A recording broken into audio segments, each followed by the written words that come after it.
On this episode of Team Building Saves the World.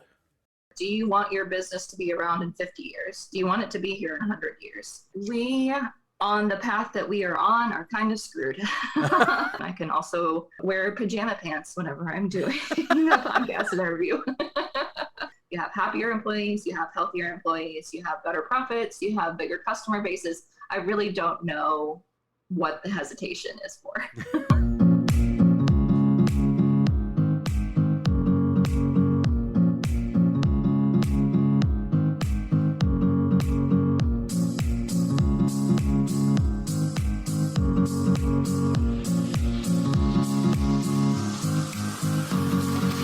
Hello, team. It's me, your old friend Rich Rinnensland, host of Team Building Saves the World, the show where I speak to the leaders and innovators of the team building industry from all across the globe, trying to find out what about that industry is so important, especially in the world of today. And today, we're looking at the environmental impact of remote work with writer and researcher Andrea Burgess. But first, I need to share some love with my supporters at Team Bonding. If your team is ready to experience teamwork through the power of play, then visit teambonding.com to learn more. And now, team, please join me in welcoming a writer and researcher with Alliance Virtual Offices, Andrea Burgess. And Andrea, that is just a small group of people I keep chained up under my desk just to applaud you. How are you today? I love it. I'm great. How are you? I'm great. Thank you for asking. So we're talking about environmental impacts for the stay-at-home worker, for remote work. I guess the first question just to ask is, do we know about how many people currently in the U.S. or worldwide are actually at home working right now? That's a difficult question to answer because there are still some after effects of the pandemic happening. Mm-hmm. So that number is kind of in flux. You know, when at the height of the pandemic, pretty much anyone who wasn't an essential worker was working from home. Okay. Now a lot of that is being phased out. So it's a little bit hard to say an exact number, but there are a lot of companies that have embraced remote work and especially hybrid working models. Okay, I should also let everybody else know out there that you have a guest with you, Peach. Yes, your dog. This is my dog Princess Peach. She loves being a guest star on interviews and podcasts. She always thinks that we're talking to her as well, so she will probably be cute throughout this entire meeting. Okay, so let's talk about that impact. What are some of the impacts that we are seeing of remote work? Well, we know that remote workers, those who reduce their commute to zero, who work from home remotely 100% of the time, they approximately reduce their carbon footprint by 1,800 pounds. So that's a big savings. We also know that waste production, whenever you're not working in an office, for some reason people throw a lot more garbage away whenever somebody else is taking out the trash. So additionally, things like printing papers, a lot of people, if they have printers at home, they want to use those more sparingly because cartridges are expensive. And, you know, if you can have it pulled up on your home desk anytime that you want, you don't really need a printed out copy. So people are using a lot less paper, producing a lot less trash, and the environmental effects of running a large business rather than just running the AC or the heater in your home is a lot more environmentally friendly than working in an office. So what else are we looking at? Because like you said, just the reduction of the carbon impact. Do we know exactly how much like drive time has been eliminated through remote working? I believe, I can't quote you a statistic on that right this minute, but I believe the average drive time is somewhere between 19 and 24 minutes. Okay. One way per employee. So right now, for me specifically, the 2 in-person jobs that I have, I drive 19 minutes for one and 56 minutes for another. So, you know, if I go back to working 100% remotely, then that would be almost 3 hours of a reduction in commute time per week, per day. So this sounds so far like a big positive. Like we're looking at a great reduction. What was it beforehand? Like what did we see early on in the pandemic that was making everybody kind of excited, not only to be working from home because they get to be home and still work, but also environmentally? Because I know there was a lot of talk about the environmental impact that was happening then, like March 2020. Well, we did see an uptick of greenhouse gases due to working from home. But if you take that number compared to the amount of greenhouse gas emissions that we had just prior to that, Okay. it is significantly less. So one of the key statistics that we had is saying that a forest of over 70,000 square miles would need to be planted to offset the environmental impact of working from home. But that is still about a 67% drop from what it would be if all of those people were still working in the office. Gotcha. All right. I looked up some things before we came on, and I'm seeing that like it's estimated like 1 in 4 Americans are currently working from home and will be through 2021. What are we currently still seeing? What is maintaining now as opposed to what it was in the beginning? From what it was in the beginning, there are obviously, people are getting back into the new sense of normalcy, but we still do have a lower, I think it's 2 to 3% lower carbon dioxide emissions than we did whenever everyone was forced to work in the office 100% of the time. And not only the environmental impact, but a lot of consumers are looking for companies that are environmentally conscious, that allow their workers a good quality of life. And in addition to the better quality of life, but also, working from home is more environmentally friendly. So the consumers are looking for companies that do that type of thing. So those big businesses that are offering these new hybrid models, they're seen as more environmentally friendly, and they're getting an uptick in customer loyalty, an increased customer base, and higher returns. So Why is that? It's not Why is that happening? Especially the customer because base. Because customers these days, especially millennials, which are one of the largest consumer population, almost pretty much close tied with boomers, but Right. are a lot more conscious about where they're putting their dollars. I mean, we don't have a lot of dollars to put out there. So we want to make sure that we're supporting companies that are going to be earth friendly, that are good to their employees, like a place that you would want to work, that you want to support, that they treat their employees well. And that kind of brand awareness, that kind of awareness of what companies are doing behind the scenes, rather than just their profits and net gains that are promoted in news media and things like that. Like, people are looking into that. That's important to a larger and larger percentage of buyers. So you had mentioned the upspike that we have noticed from remote work. What are people doing at home that's causing any problems?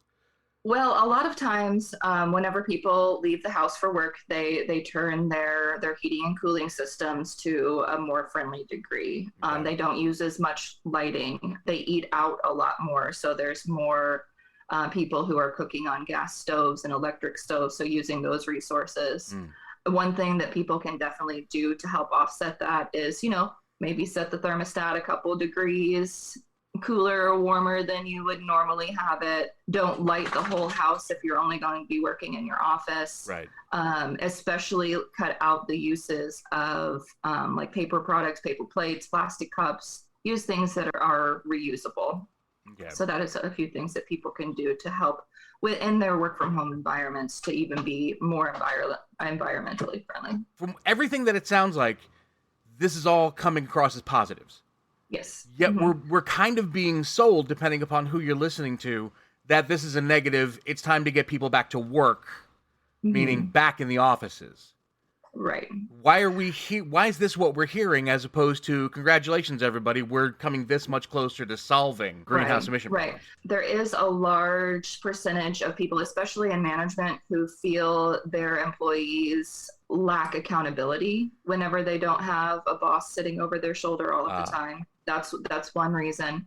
Another reason does actually come from workers, and this is something that I've been investigating on the new study that we're doing about employee well-being and working from home. And interestingly, the majority of workers who say, I don't want to work at home anymore, I want to go back to the office, are young men who are afraid that their contributions and their hard work and their dedication is not going to be seen by upper management as a way of promotion whenever they're not directly in the line of sight of the people that are making these decisions. Interesting. Mhm. Is there anything that, like, is this something corporations are actually taking into consideration?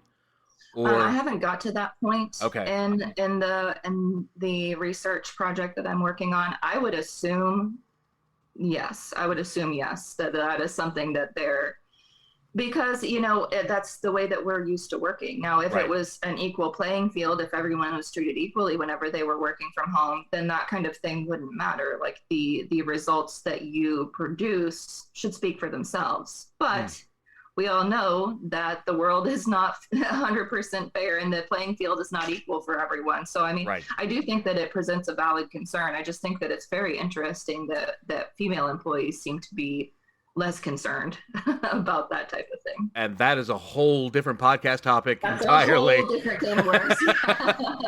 But actually, Andre, if you don't mind, I'm going to step away just for a quick second here Sure. because I need to take a minute to tell my friends out there about a company I'm very proud to be a part of, Team Bonding. Team Bonding was founded over 20 years ago with one simple question: how can employees have a great time while fostering strong, authentic bonds between people who work together? They've created a catalog of innovative events using the power of play as a learning tool and tapping into the correlation of work and play. From scavenger hunts to Jeopardy and so much more, the team bonding of activities, live, virtual, and hybrid, maximizes the impact of team building with an accent on fun. So visit teambonding.com to schedule your event now. Team Bonding, when you want seriously fun results. And we are back with Andrea Burgess. Andrea, thank you again so much for coming on board with us today. This is such an important topic. The world has just gotten together for the G20. And can you go over with us what their findings have told us? Well, that we, on the path that we are on, are kind of screwed. Okay. That we things are not looking well for planet Earth if we continue going on the path that we are all on right now. Right. They have said that we need to cut global warming by anywhere between 1.5 to 3 degrees, which doesn't sound like a lot, but it is an absolute ton. It is a ton, and there needs to be really drastic changes to be able to, from countries from all around the world, to be able to meet that goal so that we can save the planet. A 3% increase in global warming would be absolutely catastrophic and lead to things that we probably can't even imagine right now. And if I'm not incorrect, I could be. I just want to put that out there. But I believe I read somewhere that it's like they have all agreed to reduce or cause the reduction to like 1.85%. Yeah, And that's all everybody. Yeah, that's all everybody. everybody would get together and say they were willing to do over the next few Yeah. years. Yes, and that's not even a blanket promise for all of the countries involved. And what the politics of it are very complex, and there are a lot of developing countries that are still need fossil fuels to be able to reach the type of industrialization that first world countries enjoy. So that has to be taken into account whenever these first world nations give their pledges of how much they are willing to do. That we need to say, we've been doing this for a while, so it's probably, we need to take a bigger step. We need to do more than the bare minimum to be able to offset the countries that haven't been as fortunate as we have, and still need these things to be able to save their people to have a good quality of life. Former President Obama recently made a speech where he said that we should be the ones leading the way for those who really can't. Exactly. And it's not only a question of, looking out for the little guy. It's not just, trying to give someone else a hand up. It's taking responsibility for the things that we've been doing for, 100 years, 200 years, running amok on these type of things without any concern for the consequences. So now it's not just saying like, oh, we need to help these people out. We need to account for our actions and make up for the decades and decades of awful things that we've been doing to the planet. So are there any things that you can see that companies can do now in the US that can get that started? Because if working remotely is one great way to start. If it's bringing things down, fantastic. But what more can be done? Satellite offices would be wonderful. So there are a lot of companies that, I'm sorry? What does that do for us? That reduces the commute time for large portions of the population. So if you have a centralized office building in a big city, chances are you're going to have people that are commuting from the suburbs. They all have their families and they want their houses and the big yards and things like that. So they're all coming in from these like not insignificant small towns, but these like suburban areas outside of big cities. So instead of having one giant centralized office that everybody has to come into, offer some satellite offices that are a little bit smaller. You can like rent out spaces, allow people to work from home more, but then have centralized little satellite offices that people can only have to drive maybe 10 minutes to rather than 45 an hour. So that reduces a lot of the commute time, offering incentives to keep things in the cloud. So instead of having everything pulled out and printed out, I work a lot in libraries, so I know a lot about the archival process, and we have to keep paper documents forever. Yeah. And the storage of those things is expensive, it's time consuming, and it's space consuming. So moving more things electronically, and the cost of maintaining a cloud server as far as the environmental impact is a lot lower than maintaining a physical repository for all of your physical documents. Sure. So this all sounds fantastic and fairly easy to do, but of course it's going to cost money. So what can we describe to them that's going to offset that? Like, how can they be sure this is going to be effective and efficient for them? Right. One big cost that a lot of people don't think about is waste management.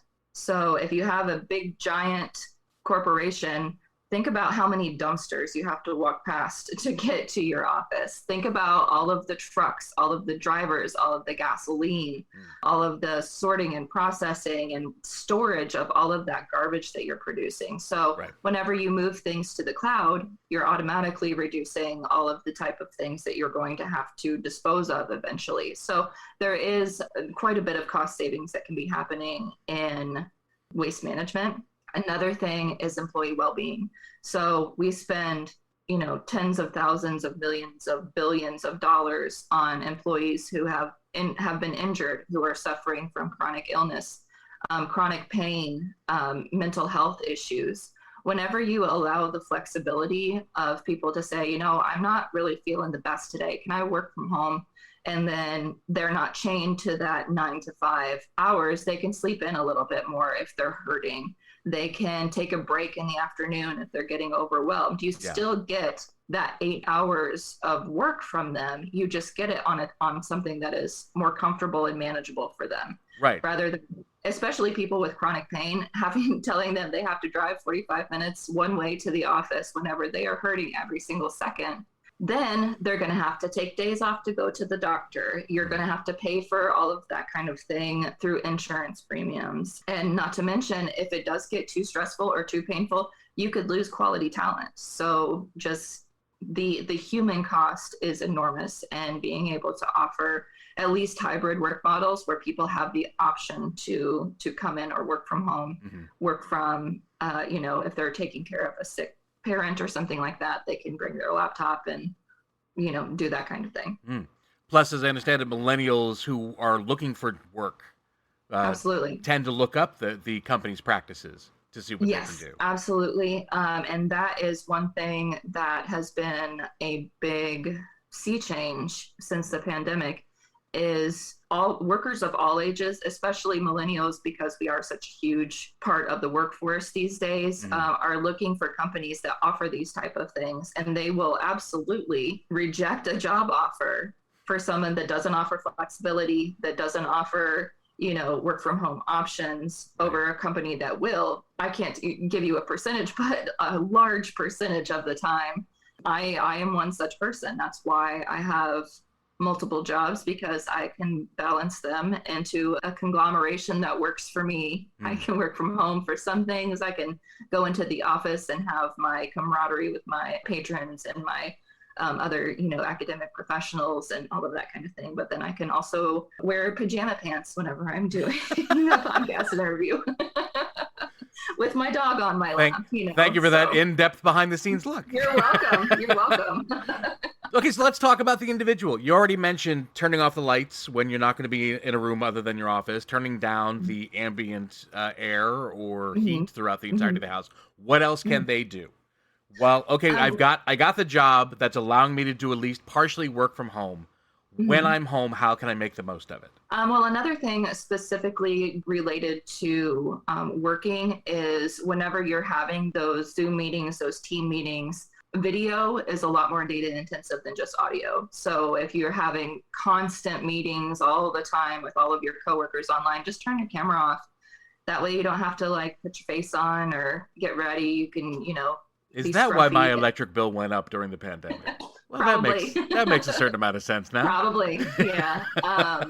But another thing that, just as far as not specifically work related, Mhm. but having a grass lawn is terrible for the environment. It uses so much resources and it gives nothing back. So Hmm. plant a garden, put a rain barrel under your gutters so you can collect water from the sky and not have to water all of that awful grass with sprinklers. You can just use the rain barrel. Plant other things, native plants. I live in Illinois at this time, so I'm planting like a native Illinois garden Nice. for the house that we're going to be moving into.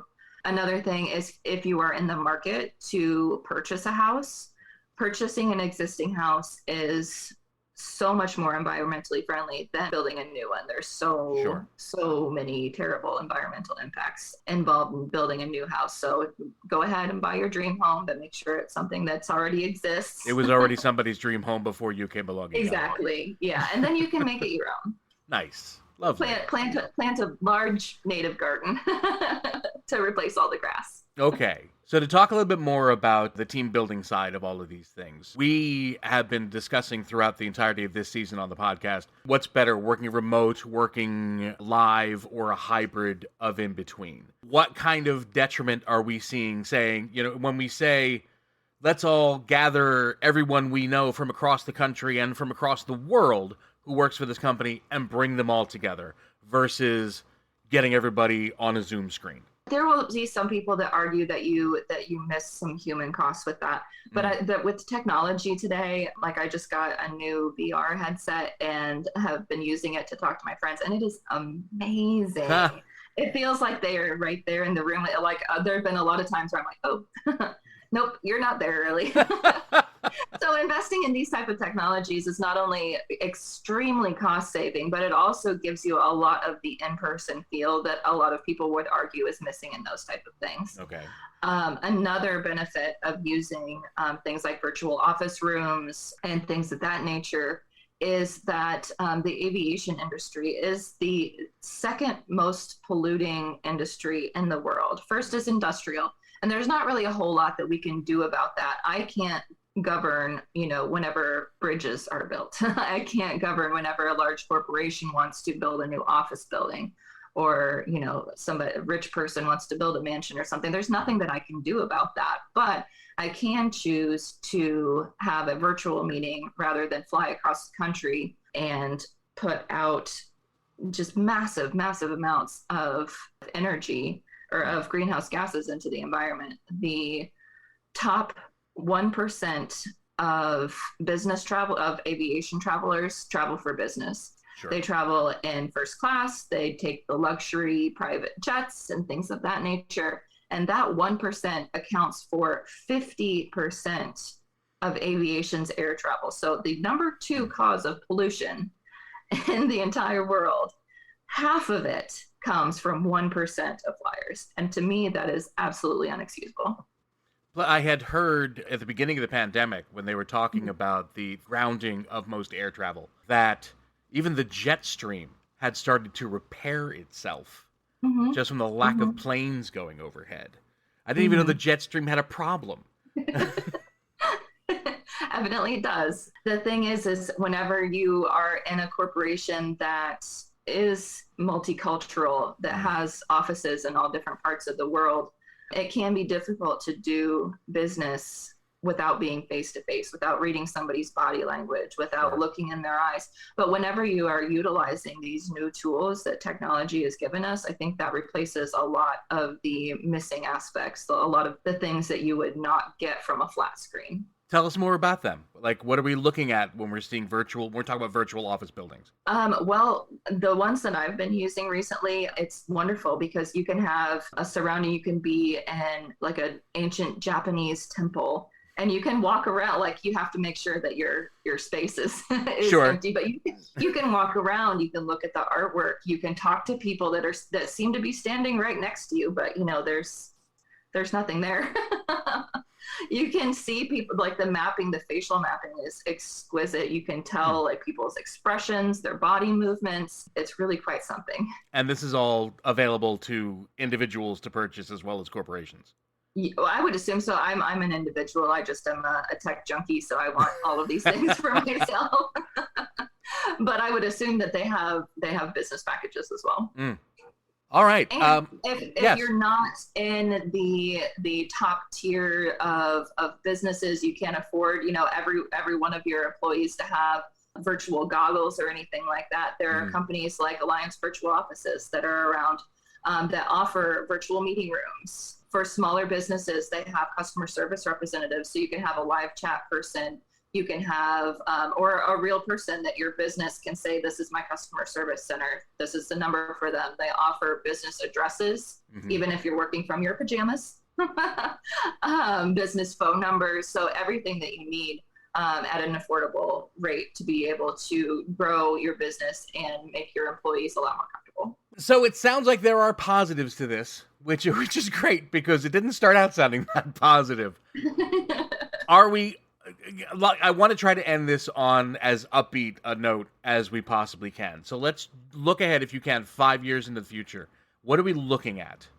Like, if more companies decide to go full-on remote, I think it's something like, right now it's projected 36.2 million Americans by 2025 will be completely remote. So what kind of positivity can we see? Well, one case example that I like to bring up is Xerox. Okay. They have been allowing their employees to work from home for 30 plus years. A lot of them have the option to come into an office and everything, but in just an average year, because they have such a long history of successful implementation of work from home models, their company, this is one company, yes, it's a big company, but it's not, one of the biggest in the world. Right. Their employees every year save approximately 92 million miles of driving, which would produce 41,000 metric tons of carbon dioxide. So implementing these strategies early is a wonderful way to get in on the ground floor. Right. Xerox has been doing this for decades now, and they have been an absolute success story. So taking models like that for existing companies, looking at companies that have been doing this for such a long time, and using that model to grow their brand. I mean, it's a very successful company. So, I mean, they're obviously doing something right. They have happy employees, and being able to pull from a talent pool that's not limited by geography, you get the best workers in the world.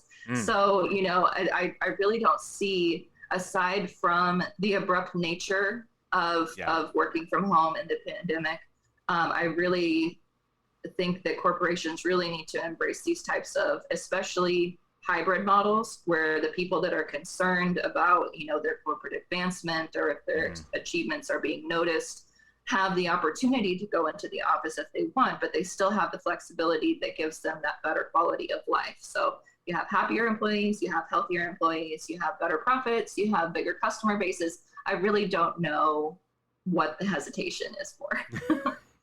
Plus, as I've seen it, we're already seeing catastrophic weather changes. We're already seeing problems that are coming up as a result of climate change. Clearly, this is something that I think you would agree needs to be implemented quickly. Wow. It needs to have been implemented 20 years ago. Right. But we don't have time machines yet, so.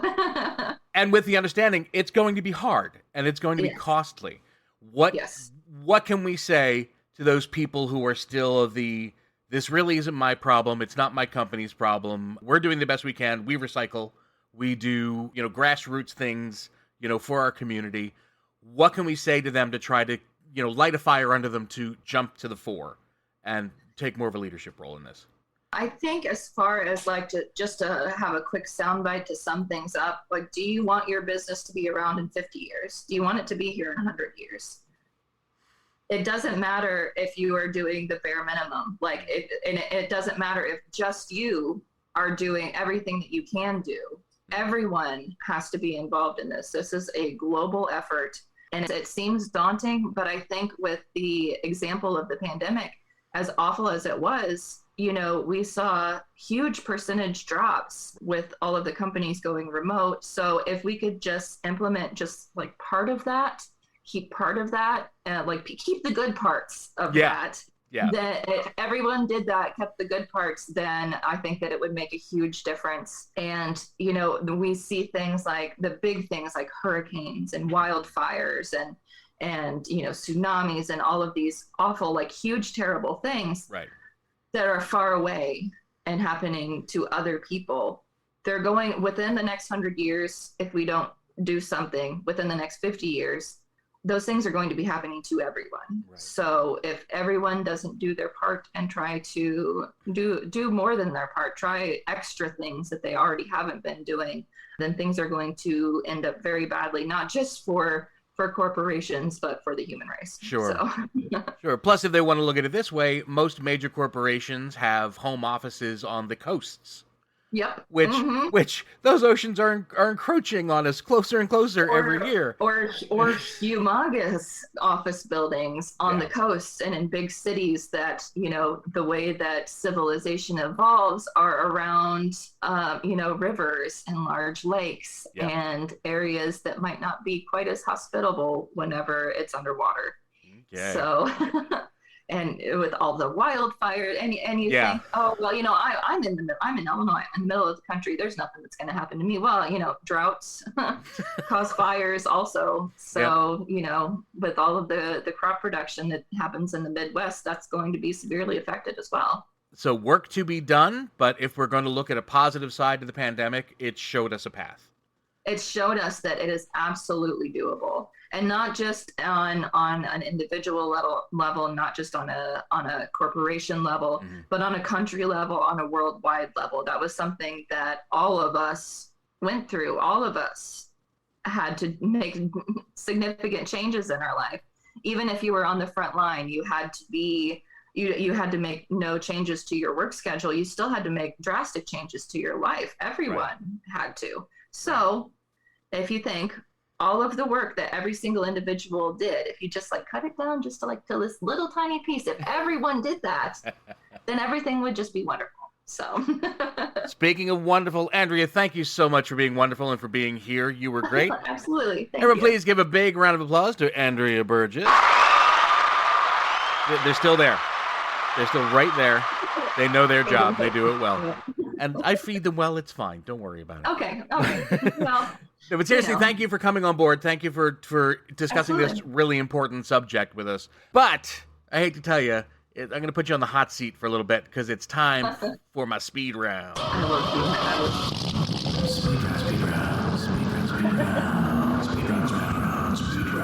It's the one piece of cheese in every show I allow myself. All right. So to explain to you again what this is, Andrea, for 60 seconds, I'm going to ask you a series of innocuous questions about you. The objective here is to try to answer as many as you can, as quickly as you can. You can feel free to go in depth if that's the way you want, but you might want to do shorter is better. If you are feeling competitive at all, because most people I talk to are, there is the number to beat is 11. So try to beat 11 questions. 11. All right. Once you hear the music, I'll start asking the first question, and away we go. Name a celebrity you most admire.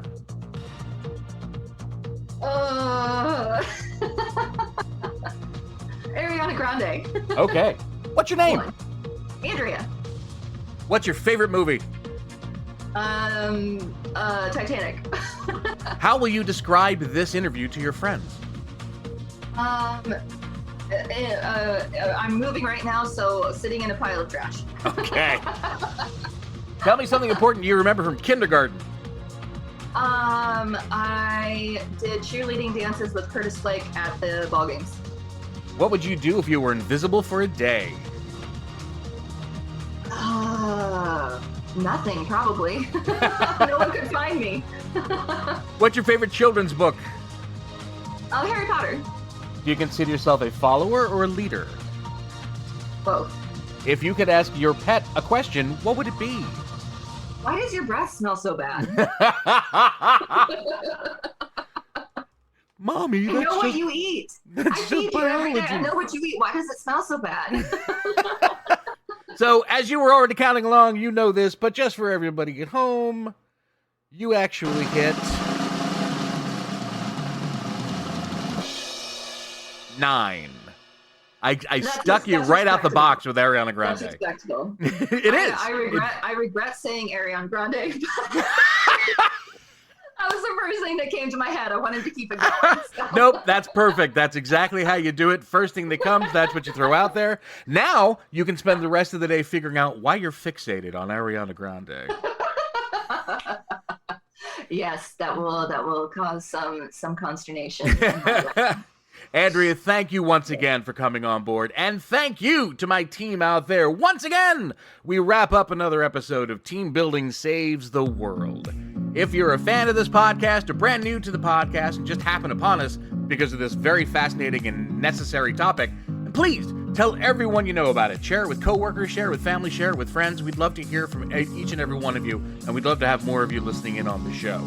You can find us at teambonding.com/podcast, where you can find all of our past episodes and our future ones as they come out.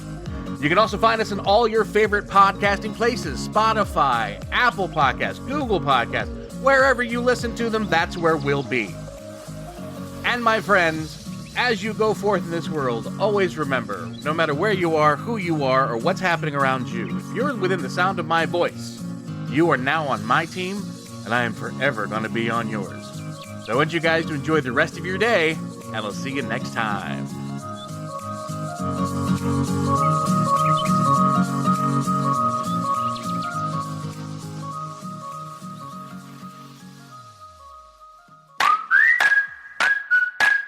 It's been said that you learn more about a person in an hour of play than in a year of conversation. So why not put your coworkers to play with the help of the team at Team Bonding? Team Bonding was founded over 20 years ago with one simple question: how can employees have a great time while fostering strong, authentic bonds between people who work together? Their catalog of innovative events includes scavenger hunts, Jeopardy, and much more. Each activity, whether live, virtual, or hybrid, maximizes the impact of team building with an accent on fun. Visit teambonding.com to schedule your event now. Team Bonding, when you want seriously fun results.